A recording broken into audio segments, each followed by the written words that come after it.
तिसऱ्यांदा लोकसभा लढवण्याची संधी परभणीचे ठाकरेंच्या शिवसेनेचे उमेदवार संजय जाधवांना मिळालेली आहे। उद्धव ठाकरेंचे त्या संदर्भात त्यांनी आभार मानले। शिवसेनेला धनुष्यबाण मिळवून देणारा जिल्हा अशी ओळख असलेल्या परभणी लोकसभा मतदारसंघात हाती धनुष्यबाण नसलं तरी मशाल तेवत ठेवण्याचं काम करतील असं मत त्यांनी व्यक्त केलेलं आहे। त्यांच्याशी संवाद साधलाय आमचे प्रतिनिधी अक्षय मुंडे यांनी।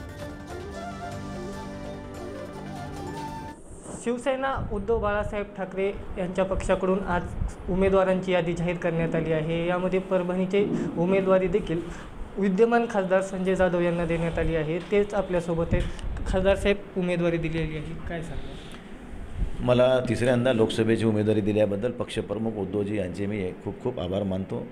त्यांनी टाकलेला विश्वास सार्थकी ठरवीन एवढं मी आत्मविश्वासाने आपल्याला सांगू इच्छितो। धनुष्यबाण जरी नसलं तरी मशालच्या रूपानं आपण ह्या ठिकाणी मशाल तेवत ठेवण्याचं काम परभणी जिल्हा पुन्हा एकदा करेल।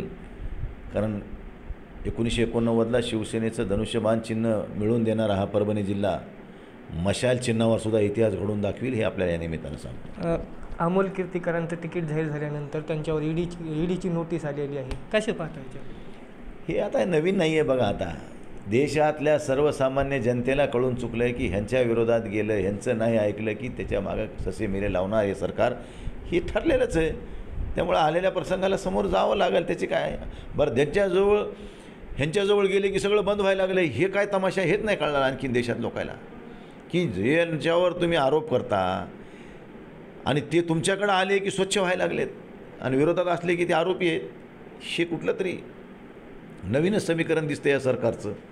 हे सगळं जग अनुभवते, हे देश अनुभवते आणि ह्या निवडणुकीमध्ये मताच्या रूपानं हे सगळे त्यांना दाखवून देतील की ही ईडी आहे का बीडी आहे हे आपल्याला बघायला मिळेल। साहेब हॅड्रिक साधणार यावेळेस?